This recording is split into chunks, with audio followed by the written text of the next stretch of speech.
The desert breeze whispered across Oakridge Military Base as Lieutenant Colonel Morgan Reynolds straightened her dress uniform for the 12th time that morning. 12 years. 12 long years since she'd watched Major Samantha Drake climb into that experimental SR-71 reconnaissance aircraft. Sam's call sign, Phantom, barely visible on the sleek black fuselage in the pre-dawn light. Before we jump back in, tell us where you're tuning in from, and if this story touches you, make sure you're subscribed, because tomorrow I've saved something extra special for you. 12 years since she'd vanished without a trace during what Command had classified as a routine high-altitude surveillance mission. The memorial service was supposed to bring closure. Morgan stared at the polished bronze plaque on the Wall of Heroes. Major Samantha Drake, call sign Phantom, lost during Operation Silent Vigil, presumed killed in action. The words blurred as she remembered their final conversation in the operations room. "If I don't come back, Morgan," Sam had said, pressing a sealed envelope into her hands, "keep this safe. Don't open it unless the impossible happens. And if you ever hear Crimson Echo over any channel, remember Protocol 17. Morgan had asked what Protocol 17 meant. Sam had only smiled and said, "You'll know when you need to know." Now surrounded by nearly 200 personnel in pressed uniforms, Morgan touched the outline of that same envelope in her jacket pocket. The paper had yellowed with age, the seal still intact. She'd carried it everywhere for 12 years, never understanding why. Brigadier General William Foster approached the podium, his voice carrying across the silent assembly. "Today, we honor those who made the ultimate sacrifice in service to our nation. Major Drake represents the very best of our pilots, brilliant, fearless, and committed to missions that push the boundaries of aerospace capability." Behind Foster, the flag hung at half-mast against the clear blue sky. The ceremony proceeded with military precision, the chaplain's prayer, the mournful notes of taps, the somber reading of names. When they reached Sam's name, Morgan felt her chest tighten. She'd been 32, the youngest pilot ever selected for the classified Aurora program. In the communications center half a mile away, Lieutenant James Parker monitored the base frequencies with practiced indifference. His evening shift typically involved routine radio traffic and weather updates. Nothing prepared him for what crackled through his headset at precisely 1400 hours. Crimson Echo, repeat, Crimson Echo. Authentication code Sierra-Tango-7-4-9-0. Approaching restricted airspace. Parker sat bolt upright, certain he'd misheard. Crimson Echo was a defunct emergency code, retired from the system over a decade ago. And the authentication sequence matched no active flight plan. He adjusted his headset, hands trembling slightly as he responded. "Unknown aircraft transmitting Crimson Echo. This is Oakridge Control. You are broadcasting on a restricted military frequency. Identify yourself immediately." The voice that responded made the hairs on the back of his neck stand up. "Oakridge Control, this is Phantom. Requesting emergency landing clearance and immediate secure containment protocol." Parker's coffee mug slipped from his fingers, shattering on the floor. "That's impossible," he whispered, reaching for the secure line to command. Phantom had been Major Drake's call sign, and Major Drake had been declared dead 12 years ago. The ceremony crowd first heard a distant rumble that didn't belong to the solemn proceedings. Heads turned toward the western horizon where a dark shape materialized seemingly from nowhere. A sleek black aircraft descended through the clouds, moving with impossible speed and precision. As it approached the airfield, Morgan's heart nearly stopped. The aircraft bore no visible markings, just the distinctive outline of an advanced reconnaissance platform that shouldn't exist outside of classified documents. When it banked toward the main runway, sunlight caught the faded lettering on its underside, Phantom. The jet's canopy remained dark and opaque. No radio communication reached the ceremony, just the unmistakable sound of an aircraft being handled with extraordinary skill. "Shut it down," General Foster barked into his radio, abandoning the podium as security vehicles raced across the tarmac. "I want that aircraft contained immediately." In the control tower, Parker's supervisor seized the microphone. "Unidentified aircraft, you are violating restricted airspace. Shut down immediately. You are not cleared for approach. Respond now or face intercept." Silence. The mysterious aircraft reached the approach corridor and paused. For one heartbeat, everything froze. Then it continued its descent, touching down with unnatural precision on the main runway. Morgan watched, transfixed, as the aircraft taxied toward the ceremonial grounds, its engines cycling down with a familiar whine. The envelope in her pocket seemed to burn against her chest. Protocol 17. Whatever that meant, she had a sinking feeling she was about to find out. As emergency sirens wailed across the base, one thought echoed through her mind. Sam was the only pilot who could fly like that. The control tower erupted into chaos. Parker's fingers flew across his keyboard, trying to establish secure communication with the mysterious aircraft, but every attempt met with the same automated response. Secure protocol engaged, awaiting authentication. His supervisor, Colonel David Hayes, leaned over his shoulder, his face illuminated by flashing alert indicators. "Status report," Hayes demanded, his voice barely audible above the clamor of overlapping radio transmissions. "Preparing and narrating this story took us a lot of time, so if you are enjoying it, subscribe to our channel. It means a lot to us. Now back to the story." "Aircraft is maintaining secure lockdown protocols," Parker replied, struggling to keep his voice steady. "It's broadcasting identification codes that match Major Drake's final mission parameters. But sir, that aircraft has been listed as destroyed for 12 years. The pilot was declared killed in action." Hayes grabbed the secure phone, dialing directly to General Foster's command unit. "Sir, we have an unprecedented situation. The aircraft is transmitting classified identification signals that were decommissioned after Operation Silent Vigil." On the tarmac, Morgan pushed through the crowd of confused personnel.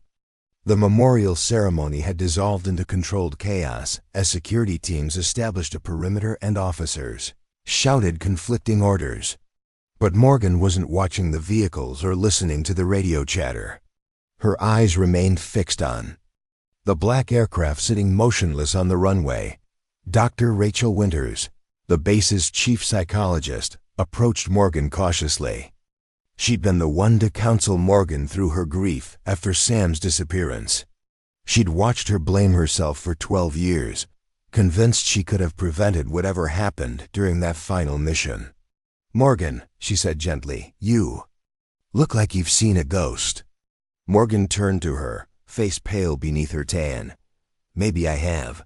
That's her aircraft, Rachel. I'd recognize that landing approach anywhere. I've watched hundreds of pilots land at this base, but nobody flies like Sam Drake." "That's impossible," Rachel replied, but her voice lacked conviction. She'd read Sam's psychological profile numerous times, had signed off on her fitness for the Aurora program. The young major had possessed an almost supernatural connection with her aircraft, as if machine and pilot shared a single consciousness. "The official report said she was shot down over restricted territory," Rachel added. "The official report said a lot of things," Morgan muttered, pulling the envelope from her pocket. "But she gave me this before her final mission. Told me to keep it safe until I heard Crimson Echo." Rachel stared at the yellowed envelope, noting Sam's precise handwriting across the front. "For Lieutenant Colonel Morgan Reynolds.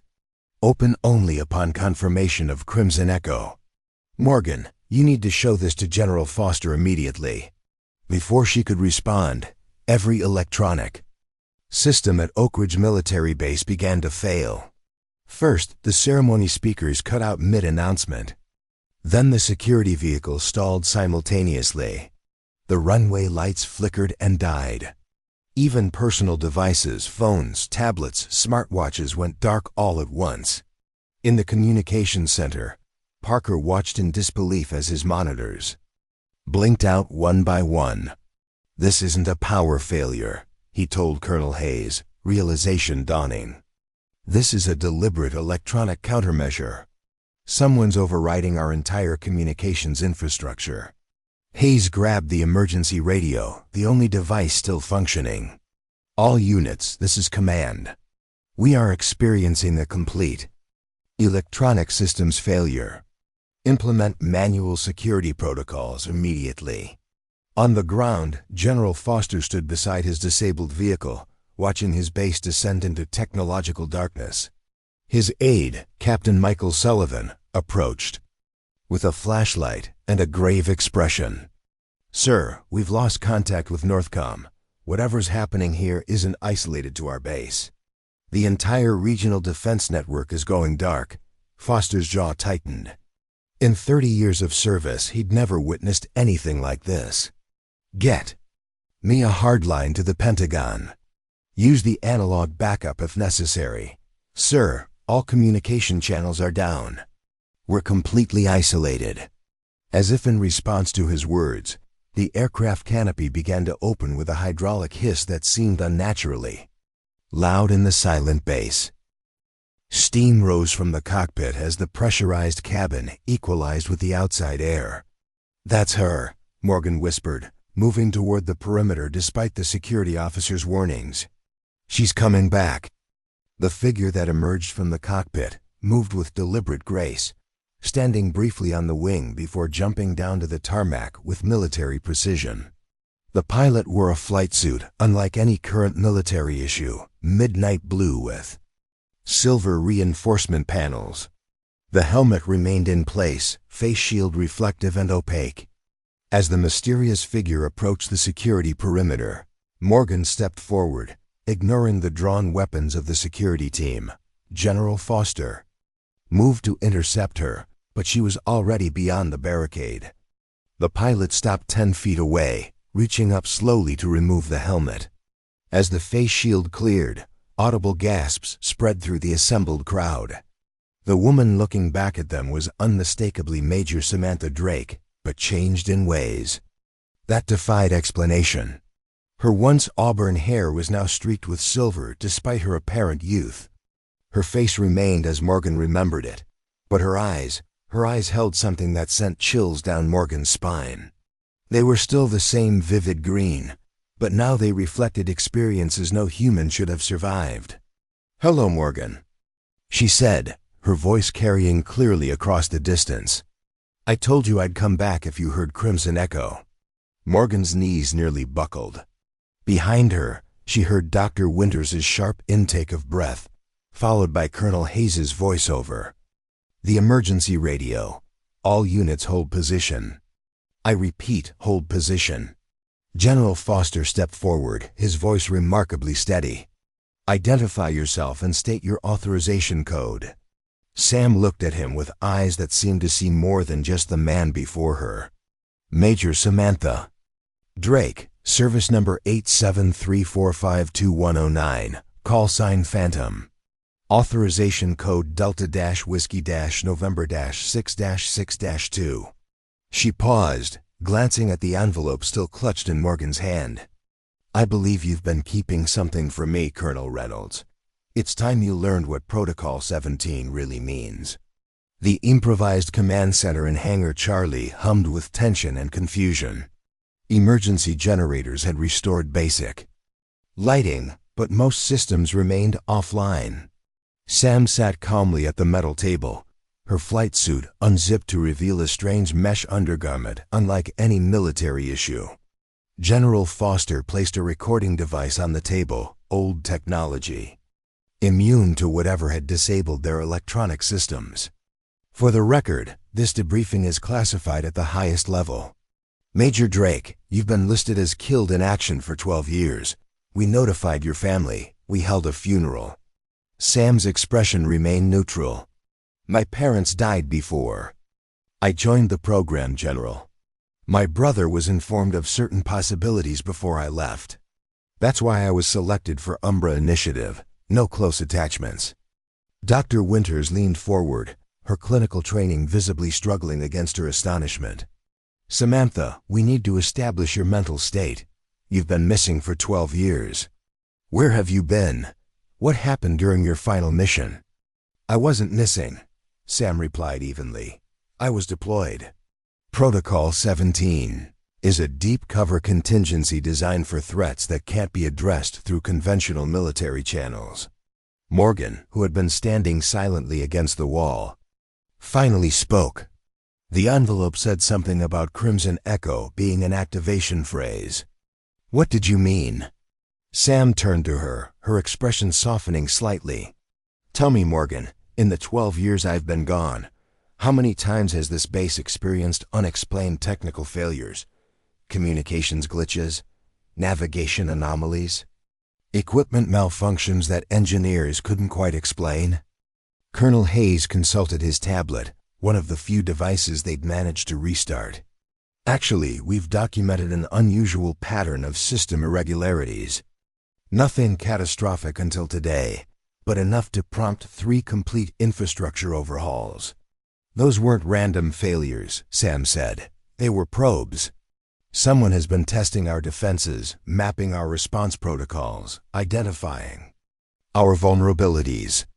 What happened today was the culmination of a 12-year infiltration operation. General Foster's expression darkened. Are you suggesting this base has been under surveillance by hostile forces? Not hostile in the traditional sense, Sam replied. Parasitic. The threat comes from within our own defense structure. There are individuals with top-level clearance who have been selling backdoor access to our most secure military networks. Captain Sullivan entered with a stack of paper files, records they'd retrieved from the secure archives after the electronic systems failed. General, I've located Major Drake's original mission parameters. Her final assignment was classified. Extended reconnaissance with communication blackout protocol. The mission was authorized by someone with Zeta-level clearance. Zeta level? Dr. Winters asked. I'm not familiar with that classification. Because it officially doesn't exist, Sam explained. Protocol 17 operates outside normal military hierarchy. I was answering to a compartmentalized unit, tasked with investigating internal security breaches. My mission was to disappear completely, to become a ghost in the system while tracking the infiltration. Morgan stepped closer to the table. So you've been alive this entire time? You let us believe you were dead? The pain in her voice was unmistakable. Sam's composure wavered for the first time. I let you believe what needed to be believed. The memorial service, the official reports, the sealed records, all of it was necessary to maintain operational security. If anyone suspected I was still alive, the entire mission would have been compromised. What mission? Foster demanded. What have you been doing for 12 years? Sam stood and walked to the hangar window, looking out at her aircraft sitting under guard on the darkened runway. I've been tracking the people who want to sell our military infrastructure to the highest bidder. The electronic attack on this base today was a demonstration, a proof of concept for potential clients. They wanted to show they could neutralize an entire military installation without firing a shot. And you stopped them? Hayes asked. I interrupted them. The countermeasure protocol I initiated when I landed created a system-wide shutdown that temporarily blocked their access. But this was just one base, one demonstration. They have similar operations planned for installations across the country. Colonel Hayes looked skeptical. Major, what you're describing would require unprecedented access to our military networks. The evidence you're presenting needs verification before we can act on these allegations. Sam reached into her flight suit and withdrew a small device unlike any they'd seen before, rectangular, with no visible buttons or connectors. This contains 12 years of surveillance data. Financial transactions, communication intercepts, personnel files, meeting locations, everything you need to identify and prosecute the entire network. Dr. Winters studied Sam's face carefully. Your psychological profile suggests you've maintained remarkable stability despite prolonged isolation. How did you manage 12 years of deep cover operations without support? I had a mission, Sam replied simply. I had purpose, and I had faith that when the time came, the people I trusted would be ready. She turned to Morgan. You kept the envelope. You remembered Crimson Echo. You believed in me even when it made no logical sense to do so. Morgan's eyes glistened. I blamed myself for 12 years. I thought I'd failed you somehow. You didn't fail me, Morgan. You were my anchor. Every time I doubted the mission, I remembered that envelope and knew you'd be waiting when I returned. General Foster cleared his throat. Major, assuming your intelligence is accurate, what's our next move? Sam returned to the table, her expression hardening with resolve. We use the data to identify the compromised personnel. We coordinate with federal authorities to make simultaneous arrests. And we prepare for the possibility that some of these people will have contingency plans. What kind of contingency plans? Sullivan asked. The kind that involve eliminating anyone who can expose their operation, Sam replied. Including everyone in this room. The hangar fell silent except for the hum of the emergency generators. Outside, they could hear the sound of approaching vehicles, but whether they brought reinforcements or something more dangerous remained to be seen. The vehicles approaching Hangar Charlie belonged to the National Security Agency. Deputy Director Catherine Lawson stepped from the lead SUV, her expression grim as she surveyed the darkened base. She'd received General Foster's emergency transmission 30 minutes earlier, a message that had prompted the fastest federal response in recent memory. General Foster, she said, meeting him at the hangar entrance. Your message mentioned a compromised defense network and a returned pilot. Care to explain? When someone reports a 12-year conspiracy involving backdoor access to military installations, I don't waste time, Foster replied. The pilot who has the evidence is inside. Sam stepped forward, still wearing her distinctive flight suit. Deputy Director Lawson, I'm Major Samantha Drake. I believe your agency has been tracking some of the same anomalies I've been investigating. Lawson's eyebrows rose slightly, the only indication of her surprise. You're the pilot who's been officially dead for 12 years. I'm the pilot who's been gathering evidence for 12 years, Sam corrected. And I think you'll find. My data confirms your suspicions about the Helios Consortium. The NSA director's attention sharpened. The Helios Consortium had been under surveillance for nearly 2 years, a private defense contractor with unusually close relationships to military procurement officers and suspiciously rapid growth. In the cybersecurity sector, what do you know about Helios? Lawson asked carefully. Sam handed her the rectangular device. I know they've been using their legitimate defense contracts as cover for selling backdoor access to military networks. I know they've placed personnel inside key installations across the country. And I know they were planning to demonstrate their capabilities to potential clients today. Dr. Winters, who had been observing quietly, stepped forward. Deputy Director, we need to consider the psychological implications of what Major Drake has endured. 12 years of deep cover operations with no direct support structure is unprecedented. I had support, Sam said quietly. I had a network of people who didn't know they were helping me. Technicians who documented system anomalies. Security officers who noted unusual access patterns. Analysts who flagged suspicious communications. Morgan looked at her with dawning comprehension. You were never really alone. No, Sam agreed. I was surrounded by dedicated people doing their jobs. They just didn't know those jobs were part of a larger investigation.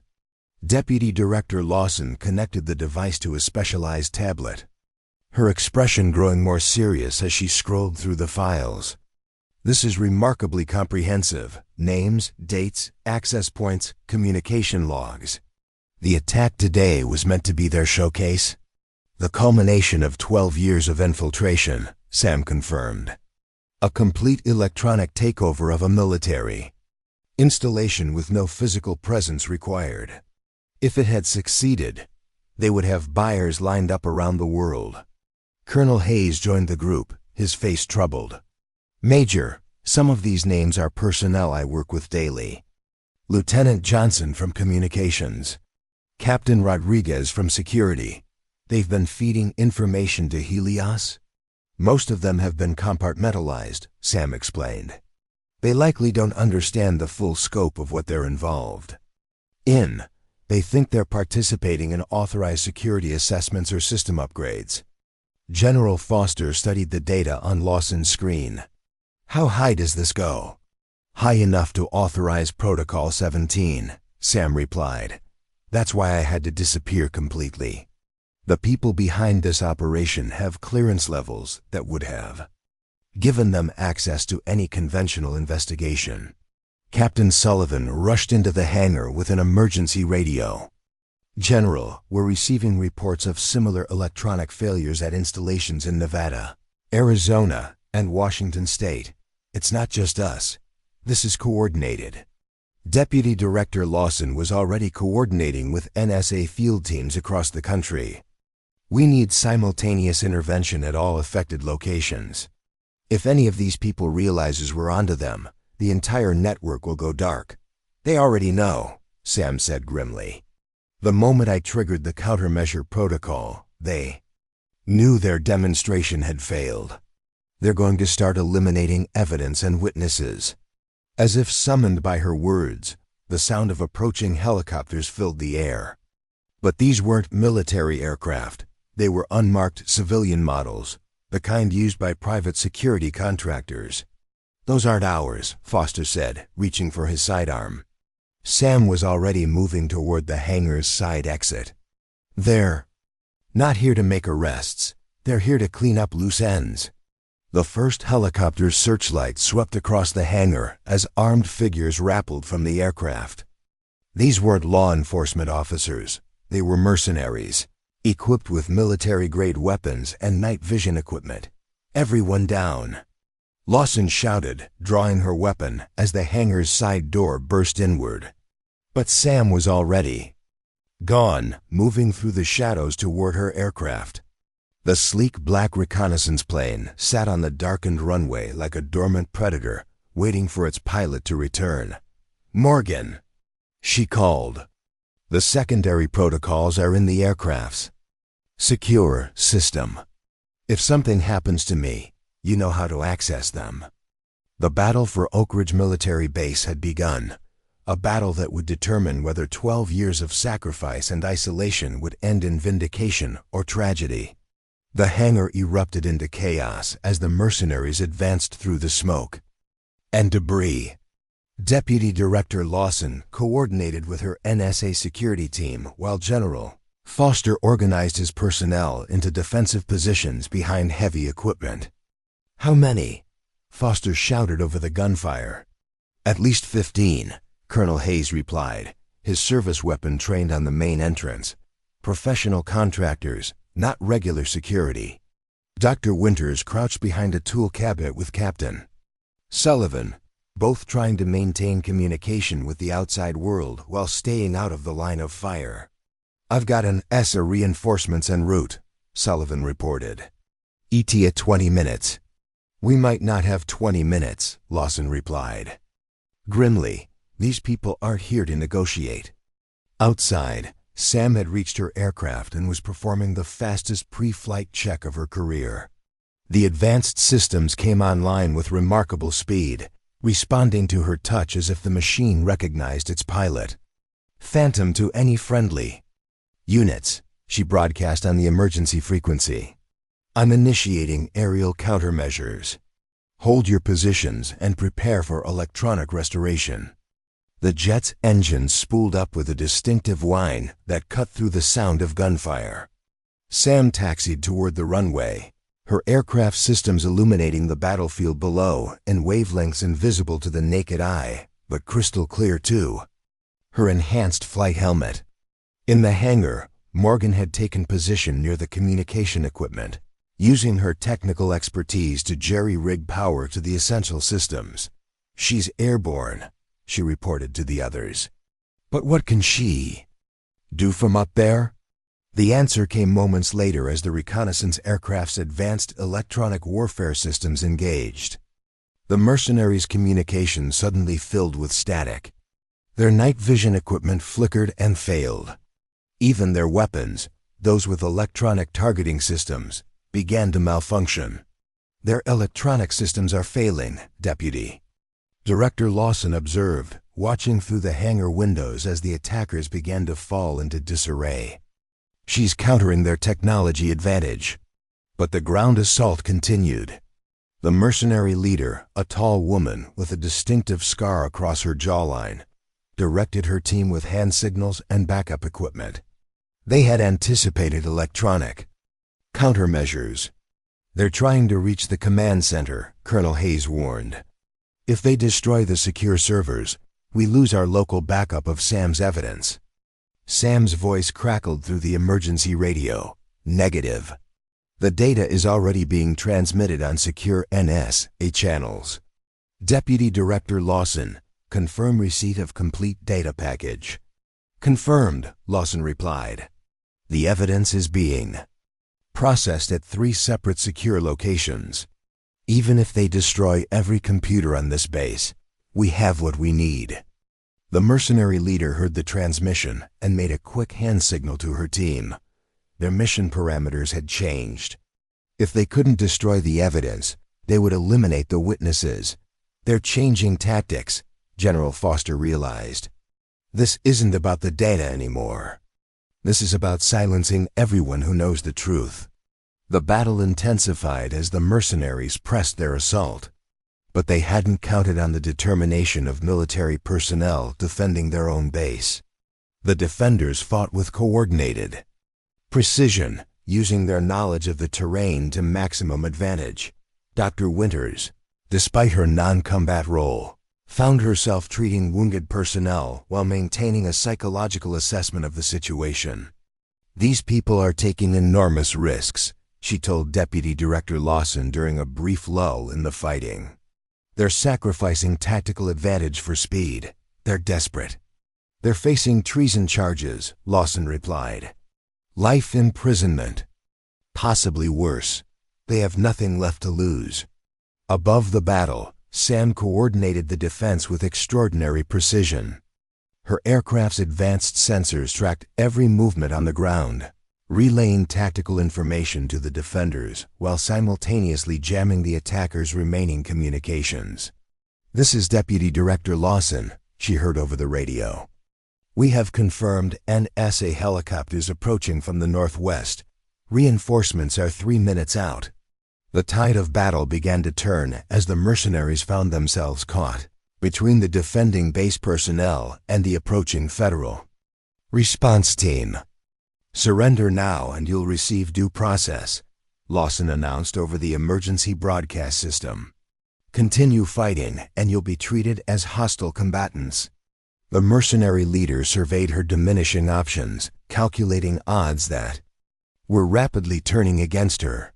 But before she could make a decision, her backup radio crackled with a new voice, one that made her expression harden. "This is Director Alexander Vance, Helios Consortium. All teams implement Scorched Earth Protocol immediately." Morgan recognized the name from Sam's files. "Scorched Earth?" She repeated over the radio. "What's Scorched Earth?" Sam's response was immediate and chilling. Complete destruction. "They're going to try to level the entire base, eliminate all evidence and witnesses simultaneously." The mercenary leader reached for a device on her tactical vest, a remote detonator connected to explosive charges that had been placed throughout the installation during months of covert infiltration. "Everyone out!" Foster shouted. "Clear the hangar immediately," but it was too late. The mercenary's finger moved toward the trigger, her face set with grim determination. The shot that stopped her came from an unexpected source, Dr. Rachel Winters, who had retrieved a fallen officer's sidearm. Her hands trembled visibly as she lowered the weapon, face pale with shock.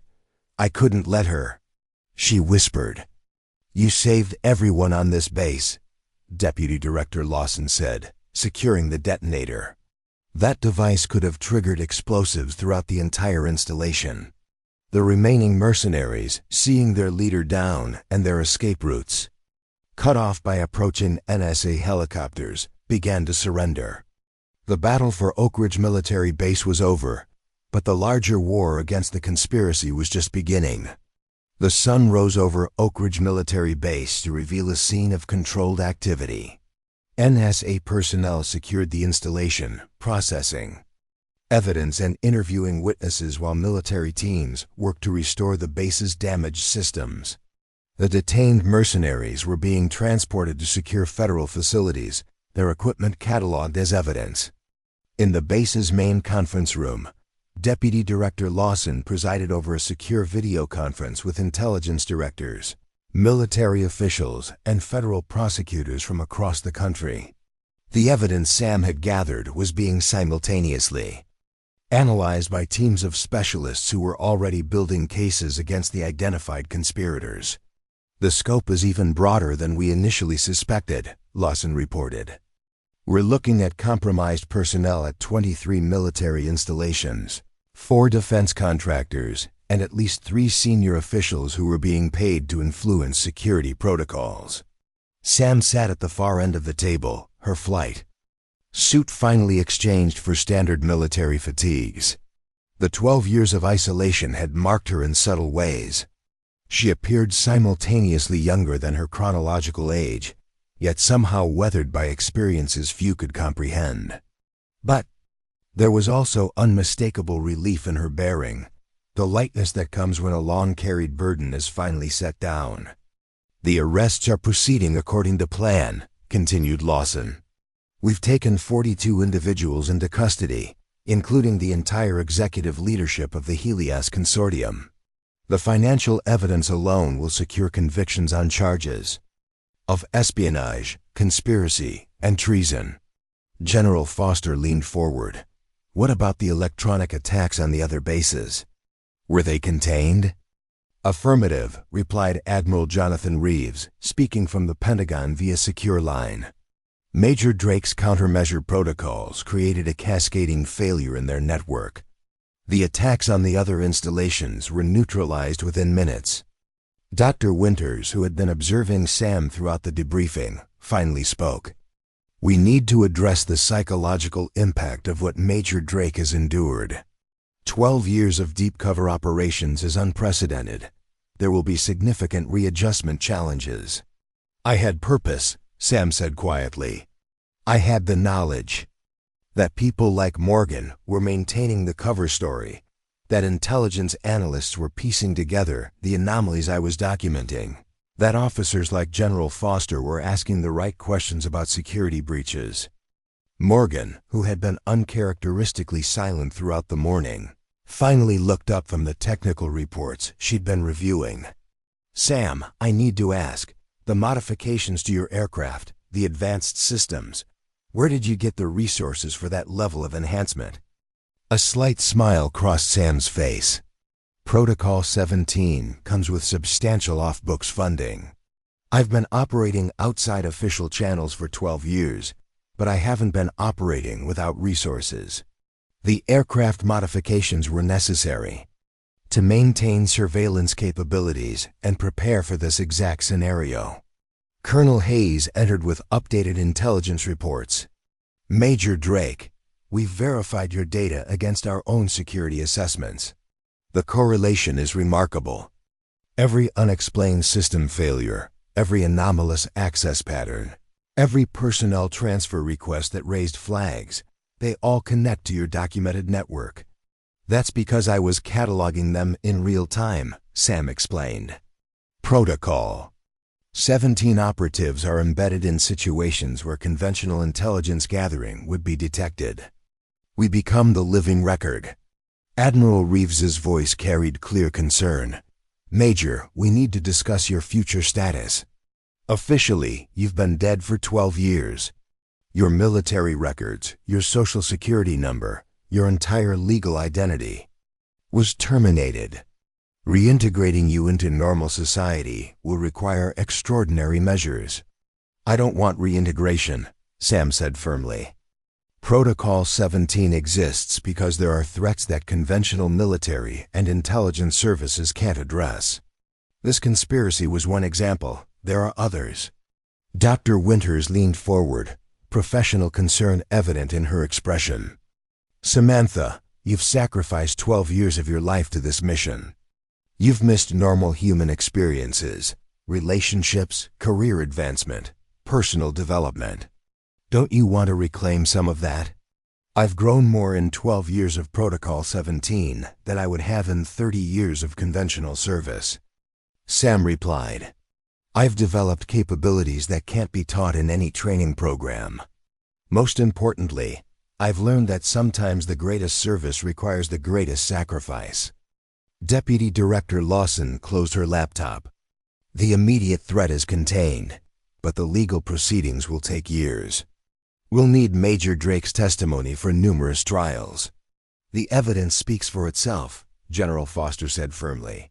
"These people betrayed their country for profit. They nearly succeeded in compromising our entire military infrastructure. Major Drake stopped them."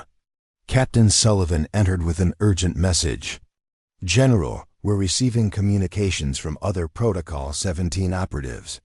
Major Drake's return has triggered responses from assets we didn't know existed." Sam nodded, as if expecting this development. "Protocol 17 operates in isolated cells. When one operative activates, it sends verification signals to the others.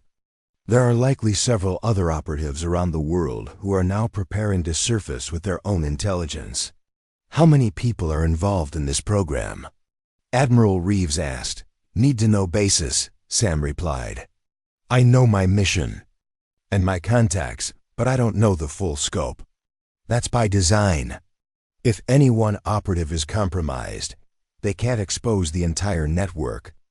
Morgan had been examining the technical specifications of Sam's aircraft modifications.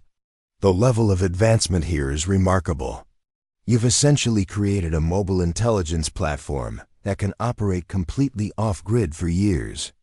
"That was the objective," Sam confirmed.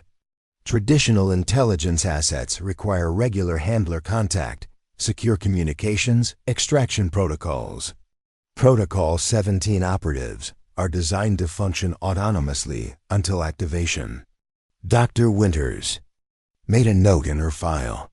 "From a psychological perspective, this level of isolation combined with such enormous responsibility would break most people. What sustained you for 12 years?" Sam was quiet for a moment, her eyes distant as she remembered the countless nights alone, the weight of secrets, the constant vigilance required to maintain her cover. "I kept a photograph," she said finally, her voice softening. "Not of a person, of this base, the view from the memorial wall at sunset. I took it the day before my final mission." She withdrew a worn photograph from her pocket, its edges softened from years of handling. "Every time I doubted myself, every time I wanted to abandon the mission and come home, I looked at this picture and remembered what I was protecting. Not just the base or the technology, but the principles we all swore to defend." The room fell silent as everyone absorbed the depth of her commitment. 12 years of isolation, 12 years of sacrifice, all sustained by a single photograph and an unshakable sense of duty. Deputy Director Lawson broke the silence. "Major Drake, the Justice Department will want to discuss immunity arrangements for your testimony. Given the nature of your operation, there are questions about the legality of some of your surveillance methods." "I'll testify," Sam said without hesitation. "But I don't need immunity. Everything I did was authorized under Protocol 17. If Congress wants to investigate those protocols, that's their right. But I won't apologize for stopping traitors. Admiral Reeves's voice carried newfound respect. Major, the Pentagon will want to debrief you extensively about Protocol 17 capabilities. This program represents a significant intelligence asset that we weren't fully aware of. I'll cooperate fully, Sam replied. But I want assurances that the program will continue. The threats we face are evolving faster than our conventional responses. We need operatives who can function completely off-grid, who can gather intelligence no one else can access, who can act when normal channels are compromised.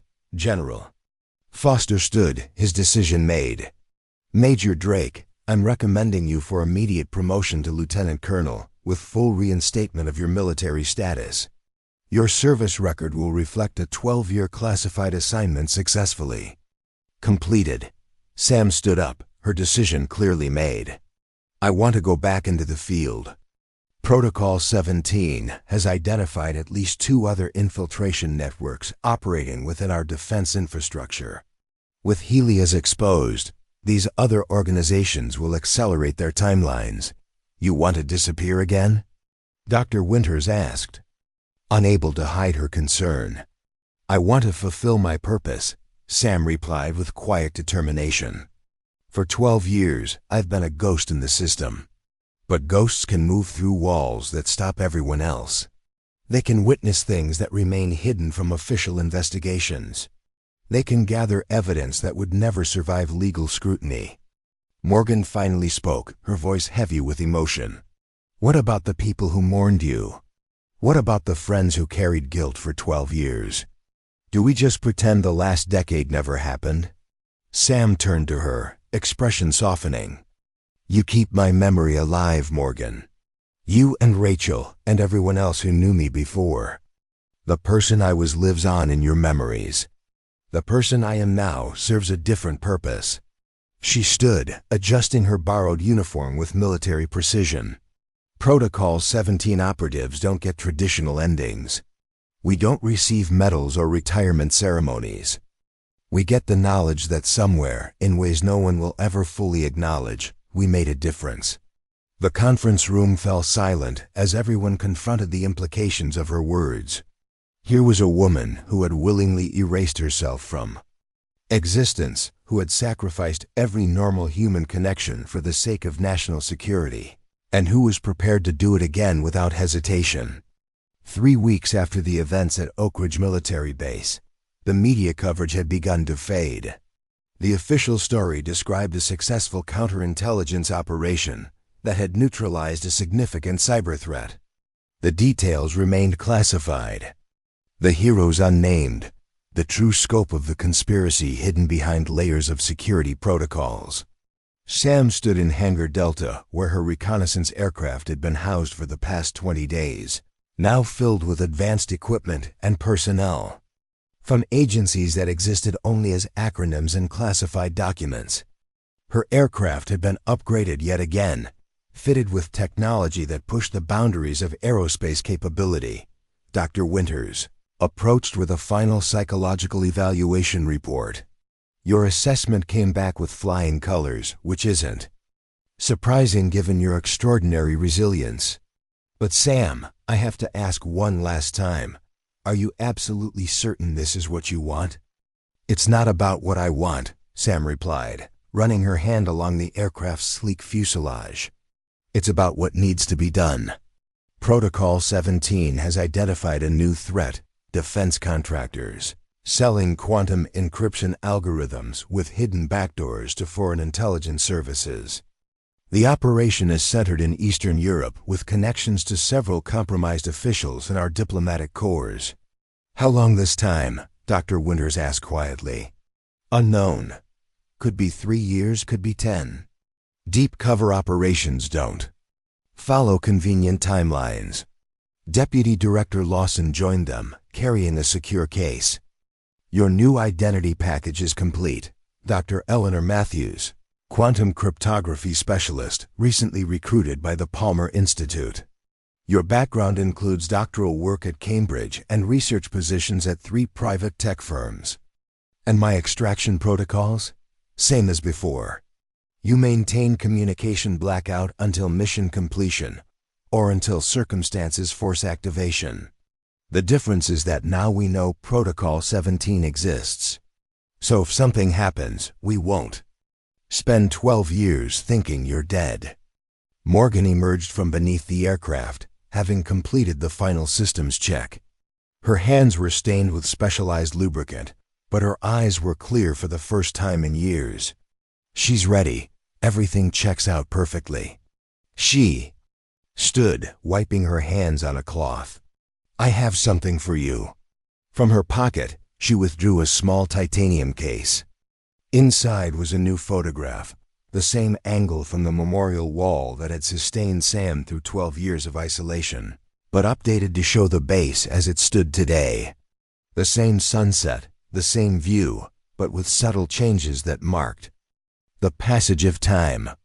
So you don't forget what home looks like, she said simply. Sam took the photograph, her fingers tracing its edges with uncharacteristic gentleness.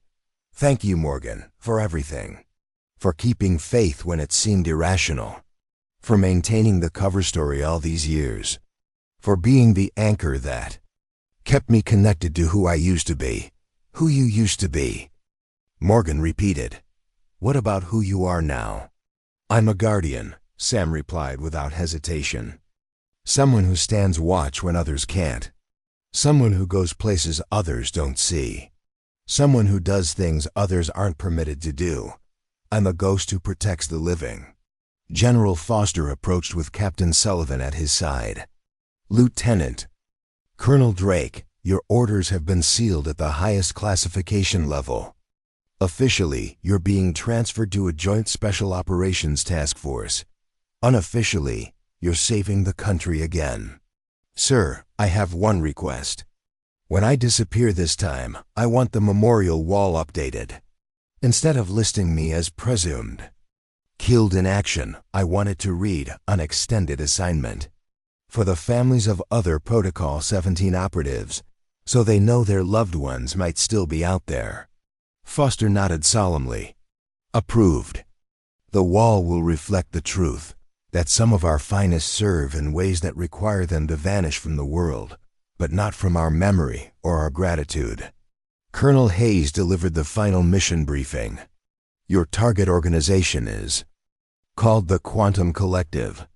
They've been acquiring classified encryption protocols through shell companies and compromised security officials. Intelligence suggests they're planning to demonstrate their backdoor capabilities to potential buyers within 18 months. 18 months to infiltrate, identify, and document the entire network, Sam calculated. Challenging but feasible. Dr. Winters handed her a sealed envelope.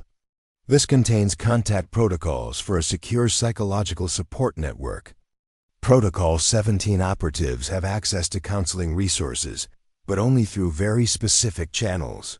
If you need someone to talk to, someone who understands what you're experiencing, the resources are available. Thank you, Sam said, tucking the envelope into her flight suit. But I've learned to carry my own strength. As evening approached, Sam climbed into the cockpit of her reconnaissance aircraft one final time. The familiar controls responded to her touch with the precision of a finely calibrated instrument, the advanced systems illuminating with a soft blue glow. Phantom requesting clearance for departure, she announced over the secure channel. Phantom, you are cleared for takeoff, came the response from the control tower. Godspeed, Lieutenant Colonel Drake. The jet rolled down the runway as the assembled personnel watched from a respectful distance. There was no ceremony this time, no formal farewell. Just a small group of people who understood they were witnessing something extraordinary, the voluntary disappearance of someone who chose duty over personal comfort, service over recognition, sacrifice over safety. As the aircraft lifted into the darkening sky, Morgan raised her hand in a final salute. Beside her, Dr. Winters wiped away unexpected tears. Deputy Director Lawson spoke quietly into her secure phone, coordinating with assets around the world who would help maintain Sam's new cover identity. The reconnaissance aircraft climbed steadily, its navigation lights blinking against the emerging stars. In the cockpit, Sam looked down at the base growing smaller below her, committing the scene to memory one final time. Then she turned her attention to the mission ahead, to the new identity she would assume, to the threat she would confront. Somewhere in the shadows of international espionage and technological warfare, the Quantum Collective was conducting its business, selling America's security to the highest bidders, believing themselves untouchable and undetectable. They had no concept that a ghost was coming for them. As Oakridge Military Base faded into the distance behind her, Lieutenant Colonel Samantha Drake disappeared once again into the classified world of Protocol 17. The memorial wall would be updated as promised. Her status changed from presumed killed in action to on extended assignment. But for those who knew the truth, she remained what she had always been, a guardian who protected from the shadows, a warrior who fought battles that could never be publicly acknowledged, a ghost who chose to haunt the enemies of freedom rather than rest in peace. The reconnaissance aircraft vanished into the night sky, carrying its pilot toward another mission, another identity, another chapter in a story that would never appear in history books. In the silence that followed, those left behind could only hope that someday, when the world was safer and the threats neutralized, their ghost would finally be permitted to come home. But until that day, Lieutenant Colonel Drake would remain where duty called her, invisible, unacknowledged, and absolutely essential to the security of the nation she had sworn to protect. 2 years into her deep cover assignment, Sam, now living as Dr. Eleanor Matthews, sat in her sparse apartment in Prague, reviewing encrypted data on a specialized tablet. The walls were covered with complex mathematical formulas and network diagrams, the windows permanently shuttered against prying eyes. The Quantum Collective had proven more sophisticated than initial intelligence suggested, their operation extending into government systems across 3 continents. Her cover identity had been accepted without question. The Palmer Institute provided the perfect platform, a legitimate research organization with just enough classified contracts to justify her expertise and security clearance. As their quantum encryption specialist, she had gained access to conferences, facilities, and conversations that revealed the true extent of the conspiracy. The knock at her door came at precisely 2,200 hours, the prearranged time for her monthly dead drop exchange. Sam disabled her security systems and opened the door to find a young courier, ostensibly delivering academic journals. Their exchange was brief and unremarkable to any observer, but the microdot concealed within the journal's binding contained critical intelligence from her handlers. After securing her apartment again, Sam extracted the hidden information using equipment disguised as ordinary research tools. The message was concerning Helios remnant active, possible compromise, verify security. The Helios Consortium was supposed to be dismantled, its leadership imprisoned, its operations shuttered. If remnants were still active, her current mission could be at risk. More concerning was the possibility that someone had connected Dr. Eleanor Matthews to the Protocol 17 operative who had exposed Helios. Sam initiated her verification protocols, running complex diagnostic routines on her equipment while simultaneously checking for surveillance. Nothing appeared compromised, but Protocol 17 operatives survived by assuming the worst. She would need to accelerate her timeline. The Quantum Collective was planning to demonstrate their backdoor capabilities next month at a private showcase for potential buyers. Her infiltration was nearly complete, her documentation substantial, but not yet comprehensive. She needed to obtain the final piece, the actual source code for their backdoor algorithm, which would prove beyond doubt that they were selling compromised security systems. Time to force their hand, she murmured, initiating a carefully designed system query that would appear as a routine security Check, but would actually trigger specific responses from the quantum collective's hidden infrastructure. 5,000 miles away at Oakridge Military Base, Morgan Reynolds sat in her new office as Technical Operations Director. The promotion had come after her role in the Helios investigation, though few knew the full extent of her contribution. On her desk sat the photograph of Sam's aircraft taking off into the sunset, a reminder of promises kept and missions ongoing. Her secure terminal chimed with an unexpected alert. The pattern recognition system, designed specifically to monitor for Protocol 17 communications, had detected an anomaly. Someone was using a verification sequence that matched Phantom's signature methodology. Morgan's heart raced as she initiated the secure response protocol. This wasn't a scheduled check-in. Something had changed in the field. "Colonel Hayes," she called over the secure line. "We have a Protocol 17 signal. Phantom may be accelerating." Within 30 minutes, a classified response team had assembled in the secure command center. Dr. Winters, now the senior psychological consultant for deep cover operations, joined them via encrypted video link. "The signal indicates potential compromise," Morgan explained, displaying the decoded message. "But there's more. She's included technical specifications for what appears to be a quantum encryption backdoor. This is the evidence she's been gathering." Deputy Director Lawson, who had maintained operational oversight of Protocol 17 since the Helios incident, studied the data with growing concern. "This algorithm could compromise every secure system in our defense network. If the quantum collective sells this capability, we're looking at unprecedented vulnerability." "Why is she sending this now?" Colonel Hayes asked. "Her extraction wasn't scheduled for another 4 months. Because she's detected Helios remnants converging with quantum collective activities," Morgan replied, highlighting specific data points. "She believes her cover may be at risk, and she's ensuring the intelligence gets delivered, even if she has to abandon the mission." Dr. Winters analyzed the communication pattern. "The methodology suggests urgency, but not immediate danger. She's being proactive, not reactive. This is consistent with her psychological profile. She prioritizes mission success over personal safety." "Options?" General Foster asked the assembled team. Deputy Director Lawson considered the intelligence. "We have 3. First, immediate extraction. Pull her out now and process what we have. Second, continue as planned. Maintain her cover and wait for the scheduled completion.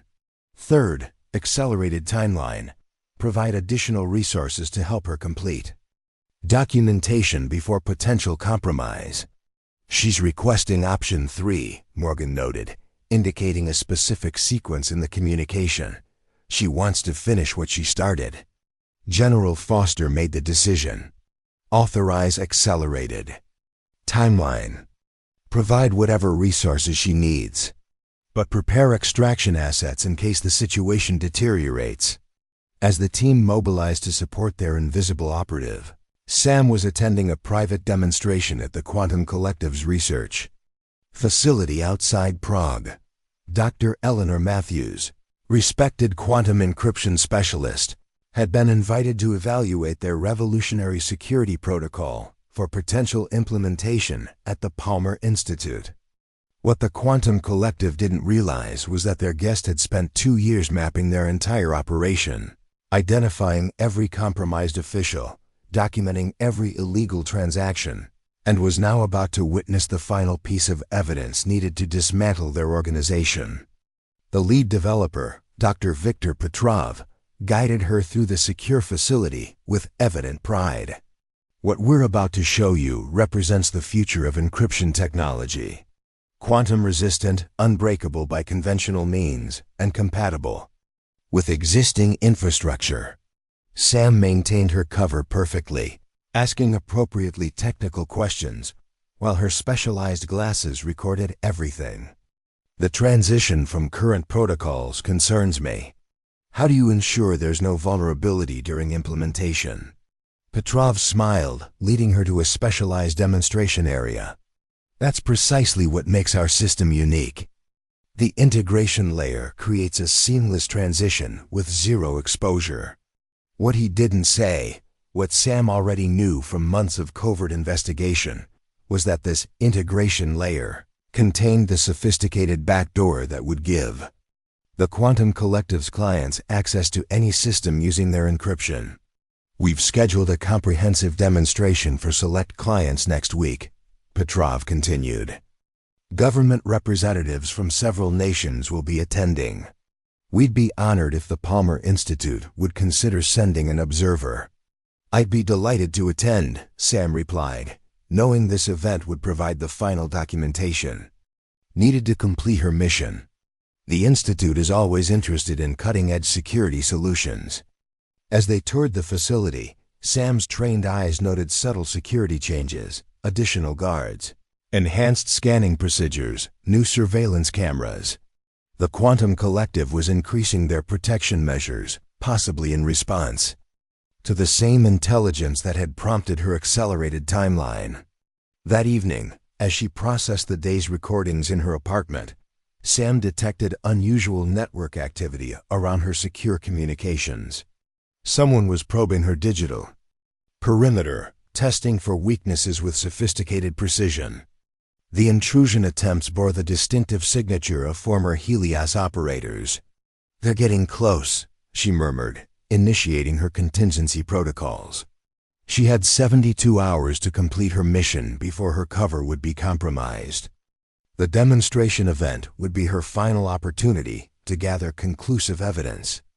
Across the city, in an unmarked office building, Alexander Brandt, former security director for the Helios Consortium, reviewed surveillance footage with growing suspicion.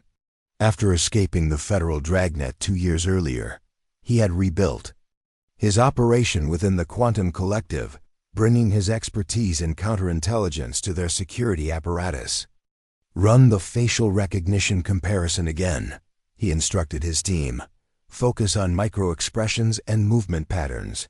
The advanced analysis system compared Dr. Eleanor Matthews' recorded mannerisms against a classified database of intelligence operatives. The results showed disturbing similarities to a ghost from Brandt's past, a pilot who had destroyed his former organization. "Increase surveillance on Matthews," he ordered. "I want every communication monitored, every movement tracked. If she's who I think she is, we have a significant problem." On the morning of the demonstration, Sam prepared with methodical precision. Her specialized recording equipment was disguised within standard professional accessories. Her emergency extraction protocols were reviewed and confirmed. Her evidence backup systems were primed to transmit at the first sign of compromise. The venue was a converted historic building in central Prague, its elegant facade concealing state-of-the-art security measures. Representatives from 12 nations had gathered to witness the Quantum Collective's breakthrough technology, each unaware that they were being offered a Trojan horse designed to compromise their most sensitive systems. Sam moved through the crowd with practiced ease, exchanging pleasantries with other security specialists while maintaining constant situational awareness.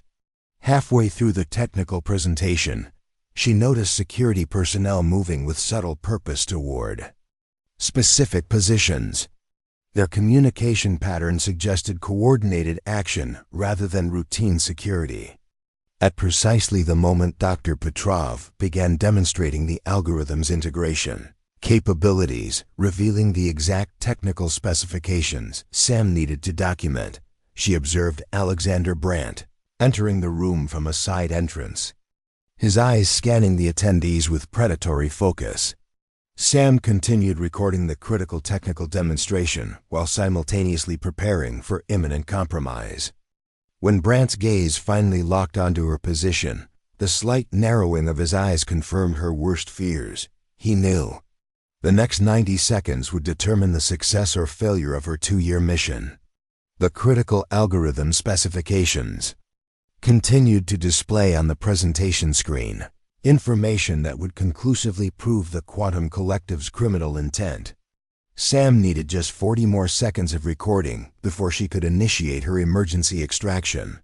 Brandt spoke quietly into his communication device, and security personnel began moving toward her position with deliberate casualness.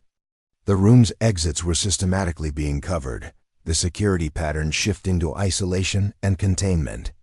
With 15 seconds remaining in the critical presentation, Sam activated her emergency protocol, a specialized signal that would trigger simultaneous responses from Protocol 17 assets in the region. As the final algorithm specifications appeared on screen, completing her evidence collection, the building's fire alarm system activated with perfect timing. The controlled evacuation created precisely the distraction she needed. As attendees moved toward designated exits, Sam implemented her extraction route, not toward the obvious evacuation points, but through a service corridor she had mapped during her advance preparation. Brandt recognized the distraction for what it was, immediately directing his security team to intercept her. Lock down all exits, find Matthews now. The pursuit through Prague's historic district became a chess match between professionals, Sam using her extensive knowledge of the city's architecture and hidden passages, Brandt deploying his team with tactical precision to cut off escape routes. As she navigated through a centuries-old tunnel system beneath the city streets, Sam transmitted the complete evidence package through multiple secure channels. Even if she didn't escape, the mission would succeed. The Quantum Collective's operation would be exposed. Her emergency extraction point was a seemingly abandoned warehouse near the river. As pursuing footsteps echoed through the tunnels behind her, Sam emerged into the cavernous space to find it exactly as Protocol 17 had promised, equipped with everything needed for immediate evacuation. The helicopter appeared silently above the open roof panels, lowering the extraction harness without landing. As security forces breached the warehouse entrance, Sam was already ascending into the night sky. The evidence secure, her mission complete. 3 days later at Oakridge Military Base, the secure command center hummed with focused activity as analysts processed the intelligence Sam had delivered. The evidence was comprehensive and damning.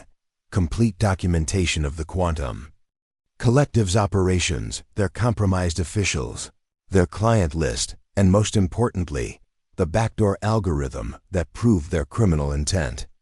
The Attorney General has authorized simultaneous operations in 17 countries, Deputy Director Lawson announced. The entire network will be dismantled within 48 hours.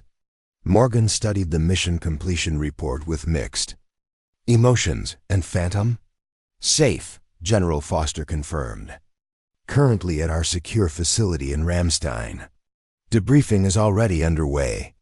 Dr. Winters reviewed the preliminary psychological assessment. She's requesting immediate reassignment. No recovery period, no reintegration. She wants to transition directly to her next Protocol 17 assignment. Morgan shook her head in disbelief. After back-to-back deep cover operations? After barely escaping with her life? She needs time to decompress. That's not how she's wired, Dr. Winters replied. Protocol 17 operatives don't view their work as separate missions with beginnings and endings. They see a continuous commitment, an unbroken chain of service. Colonel Hayes entered with a secure tablet. We've just received her formal request. She's identified another threat, a network of former intelligence officers, selling classified operational methods to non-state actors. She wants authorization to begin infiltration next month. The room fell silent as everyone contemplated the extraordinary dedication this represented. While most operatives would request extended leave after such a harrowing mission, Sam was already focused on the next threat, the next challenge, the next opportunity to serve. General Foster made his decision. Tell her the answer is no. Morgan looked up in surprise. Sir?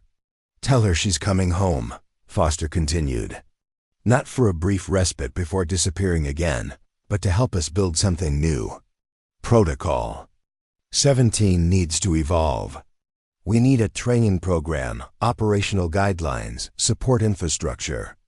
We need someone who understands this world from the inside to help us create a sustainable framework. She won't like it, Dr. Winters warned. Deep cover operatives often struggle with conventional assignments. The transition can be psychologically challenging. She adapt, Foster replied confidently. Because we're not asking her to stop serving.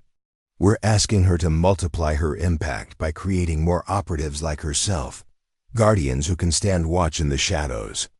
1 month later, Sam stood in the newly established Protocol 17 training facility, a nondescript building on the eastern edge of Oakridge Military Base. The candidates before her represented the future of deep cover operations, 12 individuals. Selected for their exceptional psychological resilience, technical aptitude, and unwavering commitment. Protocol 17 isn't a mission or an assignment, Sam told them, her voice carrying the weight of someone who had lived in the shadows and returned.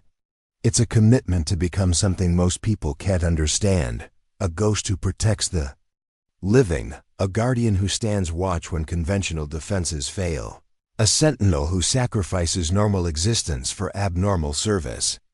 She moved among them, studying their faces, looking for the qualities she had discovered within herself during 12 years of isolation and purpose. Some of you will disappear for years at a time. You'll assume new identities, infiltrate dangerous organizations, gather evidence that conventional intelligence cannot access. You'll miss birthdays and holidays and funerals. You'll carry secrets that can never be shared.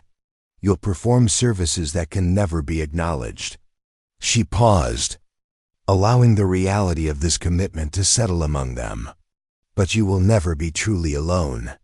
You will be part of something larger than yourselves, a network of ghosts who see what others cannot see, who go where others cannot go, who serve in ways others cannot serve. Morgan observed from the back of the room, seeing a new dimension to the woman she had mourned and then rediscovered.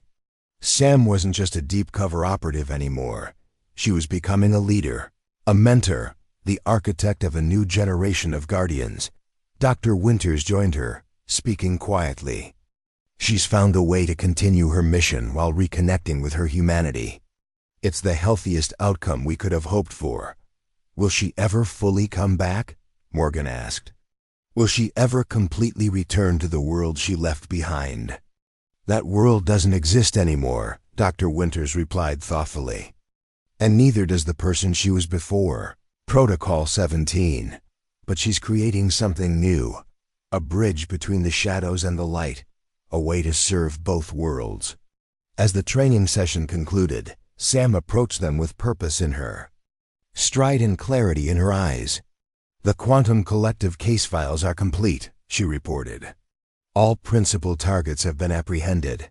The backdoor algorithm has been neutralized. And what about you? Morgan asked. Are you adjusting to being visible again? Sam considered the question with characteristic thoughtfulness. I'm adapting. Part of me will always belong to the shadows. That's where I learn to be most effective. But I'm discovering there's value in bringing those skills back into the light, in teaching others what I've learned.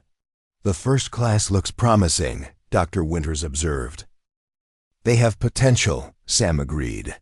But potential isn't enough. Protocol 17 requires something more, a fundamental understanding that some battles must be fought from within.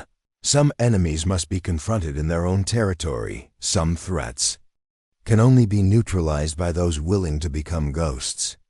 As they walked toward the memorial wall where Sam's status had been updated one final time, from on extended assignment to active duty, Morgan noticed a subtle but significant change in her friend. The hypervigilance remained, the exceptional situational awareness persisted, but alongside these traits was something new, a sense of connection, of belonging, of purpose beyond the mission. Sam paused before the wall, studying the names and statuses of those who had served. Some had returned like her. Others remained in the field, their fates unknown except to a select few. All had chosen extraordinary service over ordinary existence. "We should add a motto," Sam suggested, tracing her fingers over the polished surface. "Something to honor those who choose this path." "What did you have in mind?" Morgan asked. Sam considered for a moment, then spoke with quiet conviction. "In shadows we serve. In silence we protect. In darkness we preserve the light." The words echoed across the memorial plaza, giving voice to the unspoken commitment of those who chose to become ghosts in service to their country. The invisible guardians who stood watch when all other defenses failed. The silent sentinels whose greatest sacrifices would never be fully known or acknowledged. As the sun set over Oakridge Military Base, casting long shadows across the memorial wall, Sam Drake, once lost, then found, now transformed, continued her extraordinary service not from the darkness, but from the threshold between worlds, guiding others on the path she had walked alone for so many years. 5 years after establishing the Protocol 17 training facility, Lieutenant Colonel Samantha Drake stood at the observation window overlooking the specialized training course, known simply as the Gauntlet. Below, 8 candidates navigated through a series of increasingly complex scenarios designed to test not just their tactical skills, but their psychological resilience and moral judgment. "Class 5 is showing remarkable progress," noted Captain Teresa Mendez, Sam's most promising graduate from the inaugural class, now serving as lead instructor. "Especially Rivera and Watkins. Their adaptive thinking sets them apart." Sam watched as candidate Rivera improvised an elegant solution to an apparently impossible electronic security challenge. "They're learning to see limitations as opportunities. That's essential for deep cover work." The Protocol 17 program had evolved significantly under Sam's guidance. What began as an informal training initiative had developed into a sophisticated operation with defined methodologies, support structures, and ethical frameworks. 37 operatives were now deployed globally, each addressing threats that conventional military and intelligence services couldn't penetrate. "The Director of National Intelligence is visiting tomorrow," Teresa reminded her. "He's bringing the Congressional Oversight Committee chair." Sam nodded, her expression revealing nothing of her complex feelings about the increased visibility of Protocol 17. The program's remarkable success had attracted attention from the highest levels of government, bringing both resources and scrutiny. "They'll want quantifiable results," she replied.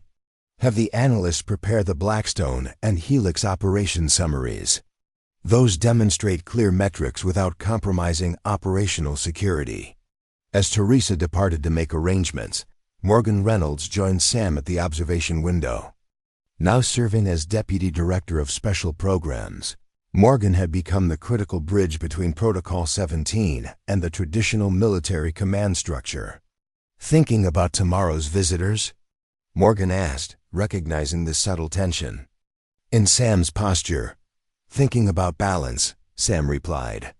"How to give them enough insight to maintain support without exposing too much. Protocol 17 operates in shadows for a reason." "They understand that better than you might expect," Morgan said. "Your reputation carries significant weight.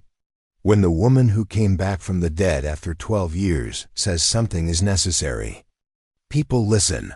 Sam allowed herself a brief smile. "It's not about me. It's about maintaining operational integrity. The moment Protocol 17 becomes a conventional program is the moment it loses its effectiveness." Her communication device vibrated with a priority alert. The message was brief but significant. "Helios archive recovered. Contain immediately." Sam's expression shifted subtly, a change that only someone who knew her as well as Morgan would notice.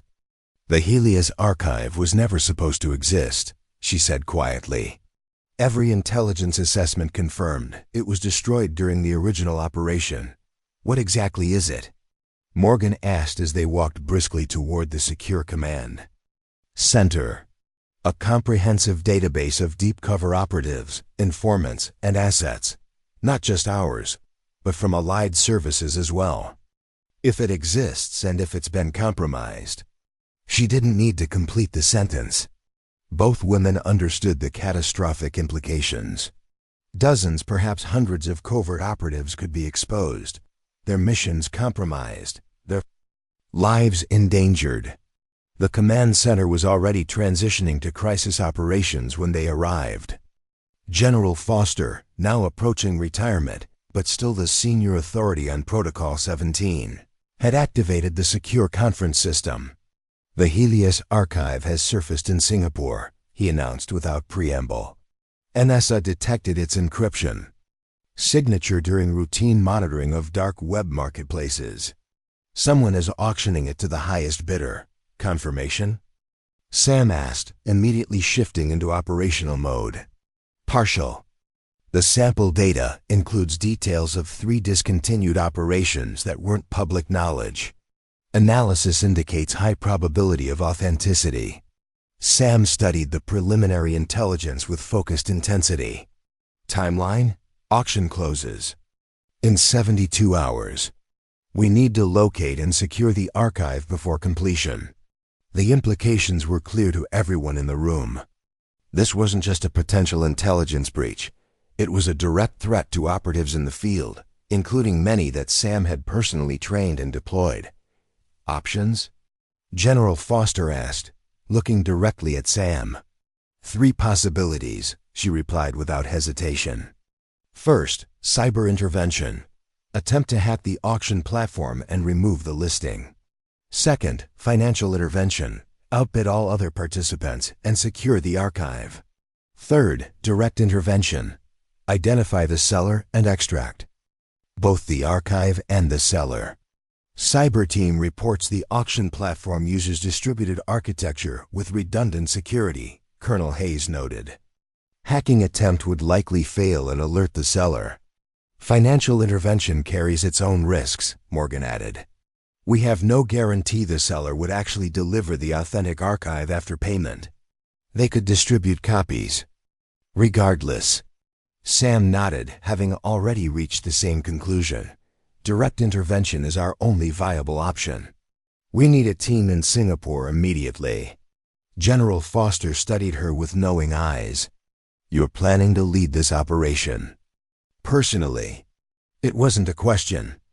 After 5 years of building Protocol 17 from the training side, the general recognized the look in Sam's eyes, the focused determination of someone who needed to return to the field.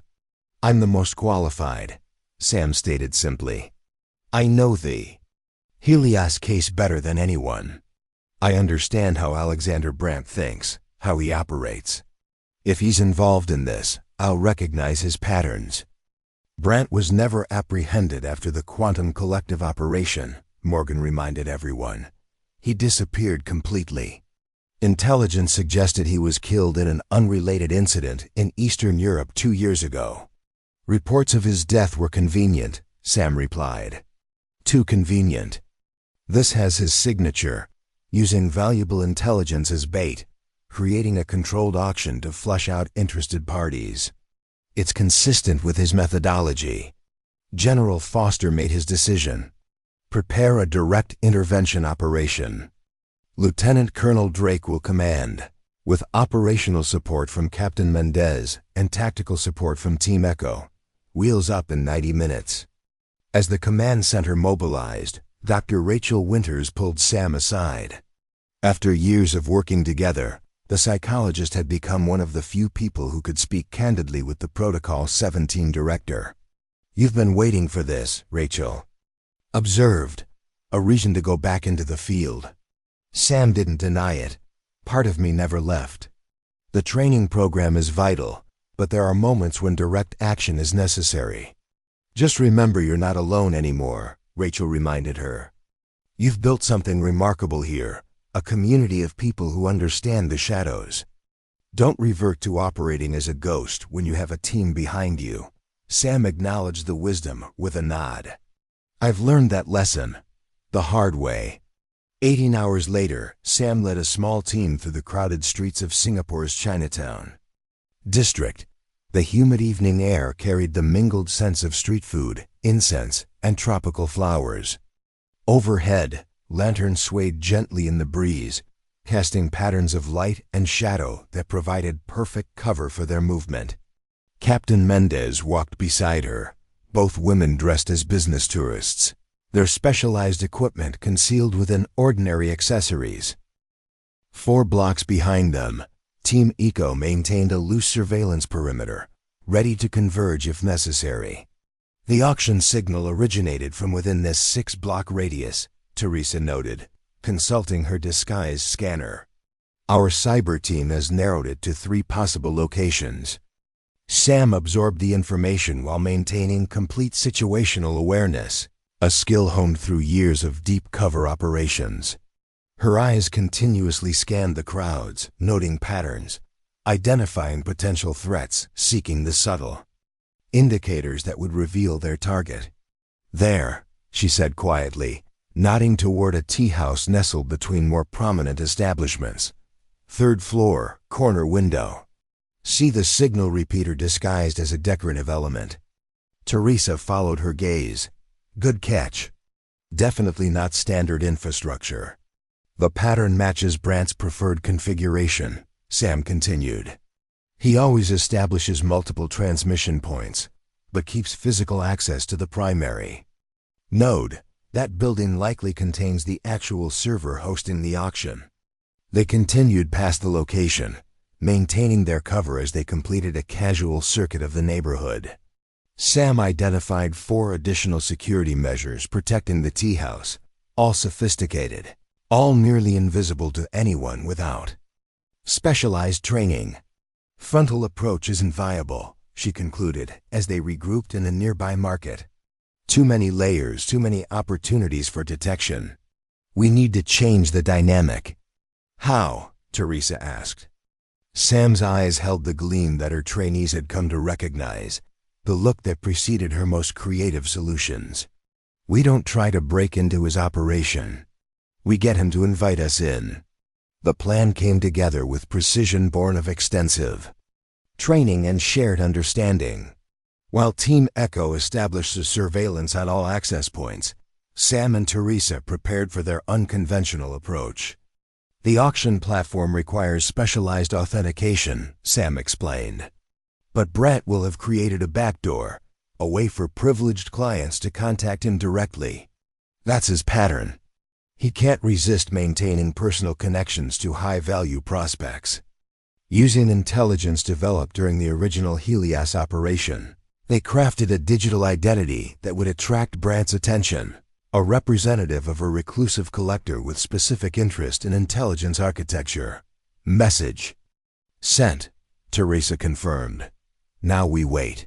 The response came faster than anticipated. A private communication channel opened within 15 minutes, requesting verification credentials. After a carefully calculated exchange that revealed enough expertise to be credible without exposing their true purpose, they received an invitation to the tea house. He's curious, Sam noted. That's good.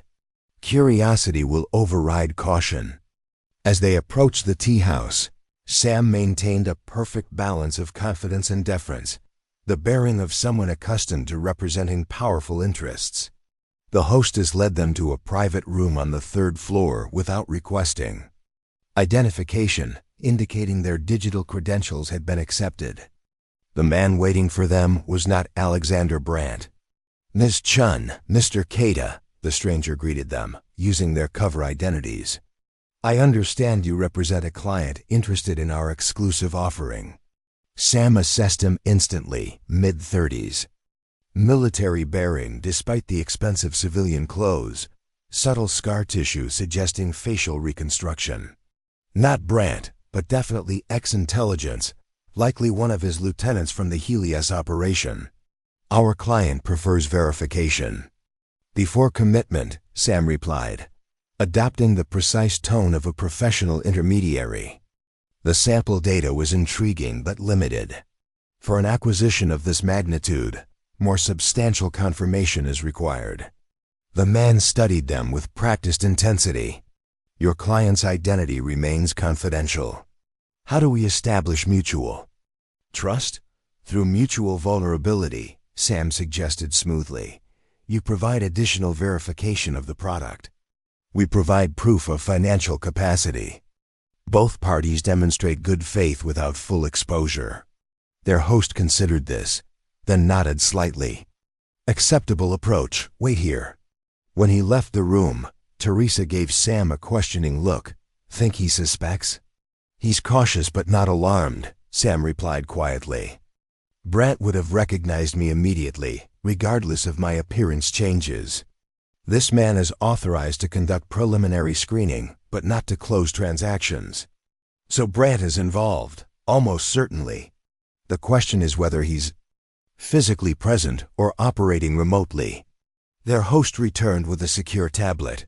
Your verification, he said, placing it on the table. 3 additional records from the archive. Review them here.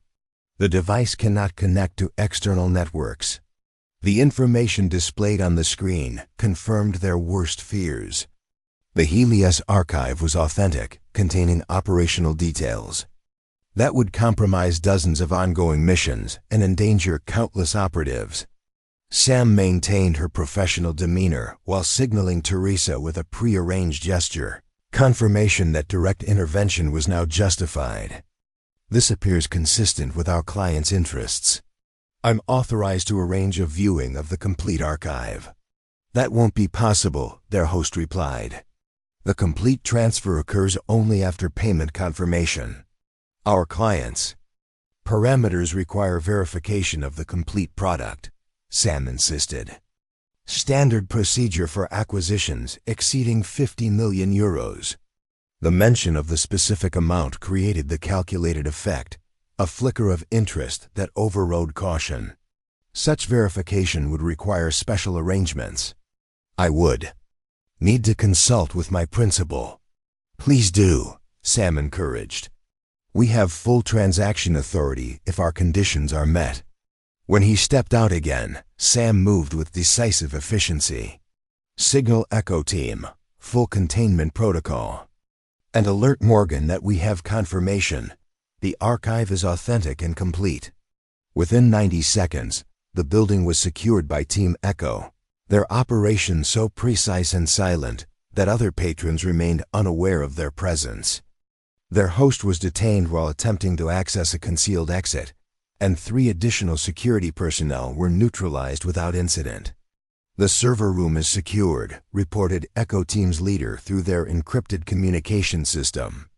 But there's a problem. The archive is set to automatically distribute to multiple recipients if the primary system is compromised. We need the cancellation protocol. Sam processed this complication immediately. That's Brant's insurance policy. He's not here, but he's watching. The distribution protocol is his leverage. A new message appeared on the secure tablet they'd then given. Hello, Phantom. I wondered how long it would take you to find me. Shall we discuss terms? The use of her old call sign confirmed Sam's suspicions. Alexander Brant had recognized their operation and was now initiating direct contact. Trace the communication, Sam instructed the technical specialist on Echo Team, already trying. It's bouncing through multiple servers. He's using quantum encryption routines, ironically, similar to what the Quantum Collective was developing. Sam studied the message, understanding the subtext. Brant wasn't just reaching out, he was challenging her, acknowledging her as a worthy adversary. She typed a response. Terms are simple. Cancel the distribution protocol. Surrender the complete archive. In exchange, you live. His reply came quickly. Predictable opening. But we both know this ends with neither of us getting everything we want. The archive distribution is programmed to execute in 30 minutes regardless of my intervention. Only a specific cancellation sequence can stop it. A sequence I alone possess. Sam signaled Teresa and the Echo Team leader. He's establishing parameters for negotiation. He knows we can't risk the archive being distributed, but he's also aware we won't let him simply walk away. What's your assessment? Teresa asked. He wants something specific. The auction was never his primary objective. It was bait to draw out interested parties, possibly including us. Brant is too strategic to risk exposure without a compelling reason. Sam composed her response carefully. What do you actually want, Alexander? The pause before his reply was noticeable, an indication she had disrupted his script. Sanctuary. The same deal you offered Kaminsky after the Bucharest operation. New identity, reasonable resources, non-prosecution agreement. The reference to a classified Protocol 17 operation confirmed Brant had access to information beyond the Helios archive. He had been monitoring their activities, gathering intelligence on their methodologies. Verification first, Sam typed. Demonstrate control of the distribution protocol.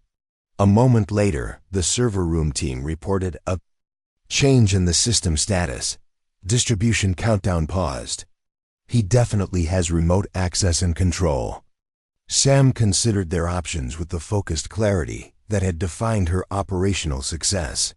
Brant was offering a straightforward exchange, his freedom for the safety of countless operatives. From a purely utilitarian perspective, the choice was obvious. But Sam recognized the deeper implications. He's testing us, she told Teresa. Probing to see if Protocol 17 operates by different rules than conventional agencies. If we agree too easily, he'll assume deception and activate distribution immediately. She typed her response.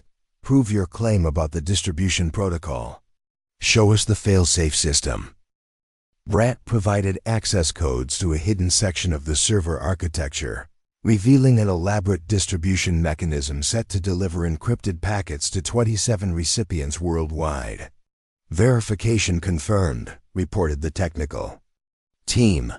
The system is sophisticated and would be nearly impossible to neutralize without his cooperation. Sam made her decision.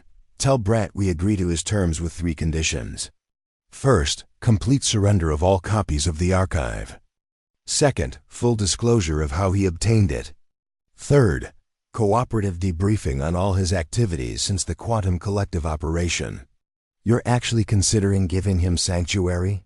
Teresa asked, surprised. I'm considering all options that protect our operatives, Sam replied. But Brant is smart enough to know we can't simply trust his word. He'll be expecting verification measures. Brant's response arrived. Conditions accepted with my own addition. I speak only with you.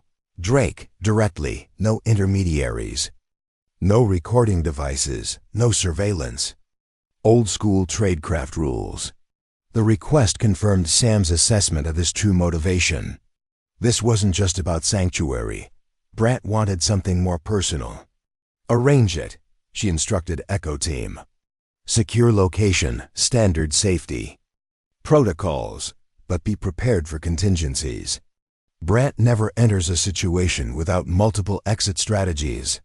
4 hours later, as dawn broke over Singapore's skyline, Sam sat in a sparse hotel room waiting for Alexander Brant. The furnishings had been removed except for 2 chairs facing each other in the center of the room. No recording devices, no weapons, no support personnel, exactly as Brant had specified. The door opened, and Alexander Brant entered. He had aged since their last encounter, his once dark hair now silver at the temples, lines of experience etched more deeply around his eyes. But he moved with the same controlled precision, the same economy of motion that marked lifelong intelligence. Operatives. Lieutenant Colonel Drake, he said, taking the seat opposite her. Or do you still prefer Phantom when you're working? Let's dispense with the performance, Alexander, Sam replied evenly. You've gone to extraordinary lengths to arrange this conversation. What do you really want? Brant studied her with undisguised curiosity. You know, I've followed your career with great interest, from deep cover operative to program director. Quite an evolution. You've built something remarkable with Protocol 17. The archive, Sam reminded him. How did you obtain it? It was never destroyed during the Helios operation, he explained. Just relocated and encrypted. I maintained access through a biometric key that no one else knew existed. Insurance policy, you might say. And why surface it now? Why create this elaborate scenario? Brant leaned forward slightly. Because Protocol 17 has become too successful, too effective. Your operatives are dismantling networks that took decades to build. You've changed the rules of engagement in our world. Our world? Sam questioned. The shadow world, Brant clarified, where people like us operate. Where the normal constraints of law and convention don't apply. Where effectiveness is the only measure that matters. We're nothing alike, Sam stated firmly. Protocol 17 exists to protect, to serve, to defend. Your operations exist for profit and power. Such certainty, Brant said with a hint of amusement. But we're more similar than you admit. We both disappeared from our former lives. We both created new identities and purposes. We both understand that conventional systems are inadequate for the threats we face. Get to the point, Alexander. What do you want beyond Sanctuary? Brant's expression shifted to something more genuine, more vulnerable than Sam had ever witnessed from him. Partnership. I want to join Protocol 17. The statement hung in the air between them, its audacity almost breathtaking. You've spent your career selling secrets, compromising security, undermining the very principles Protocol 17 defends, Sam replied carefully. Why would you expect us to trust you? Because I understand the shadow world better than anyone, Brant said. Simply, I know the buyers, the sellers, the brokers, the facilitators. I know how information moves, how influence is leveraged, how vulnerabilities are exploited. I've built those systems. I can help you dismantle them. Sam maintained a neutral expression, but her mind was processing the implications with lightning speed. Brant possessed invaluable knowledge and skills. His insight into criminal intelligence networks would provide unprecedented advantages. But the risks were equally significant. You've killed operatives, she stated. People I trained. People I worked with. Yes, he acknowledged without attempting justification. Just as you've eliminated people from my networks. That's the reality of our world. But circumstances change. Priorities evolve. What changed for you? Sam asked, sensing they had reached the true core of his motivation. Brant was silent for a moment, weighing his response. 3 years ago, I discovered something unexpected. A network dealing not in conventional intelligence, but in something far more dangerous. A consortium developing deployable bioweapons. Designed for targeted ethnic cleansing. The revelation shifted the conversation entirely. Bioweapons with ethnic specificity had been theoretically possible for years, but considered too complex and unstable for practical deployment. You're claiming this consortium has functional prototypes? Sam asked. Beyond prototypes, Brant confirmed. Final stage development with deployment infrastructure already in place. When I discovered their true purpose, I attempted to exfiltrate their research data. I failed, but not before confirming their capabilities. Why come to us? Why not sell this information to the highest bidder like everything else? Because some threats transcend profit, Brant replied with unexpected sincerity. Some weapons shouldn't exist, regardless of who controls them.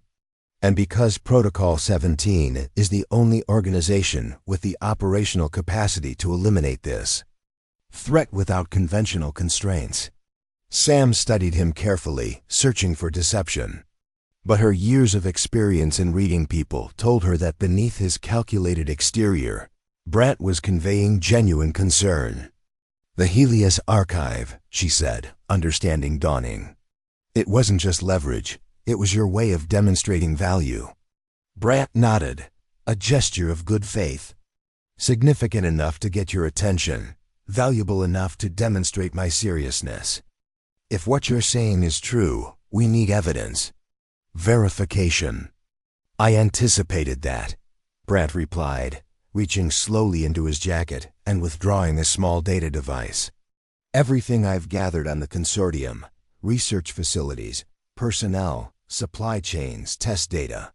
Enough to convince you of the threat, if not my sincerity. Sam considered the extraordinary proposal before her. Alexander Brandt, former adversary, responsible for compromising numerous operations and endangering countless lives, was offering not just cooperation but a complete alliance against a potentially catastrophic threat. Protocol 17 had been built on the principle that some threats required unconventional responses, that sometimes the most unlikely assets became the most valuable. But this would test that principle to its limit. I'll review your evidence, Sam said finally. If it verifies, we'll discuss parameters for limited cooperation. Not partnership, not sanctuary. Supervised collaboration with extensive restrictions. A starting point, Brandt accepted. The consortium's timeline necessitates action within 3 months. Their deployment systems are nearly operational. Sam stood, signaling the end of their conversation.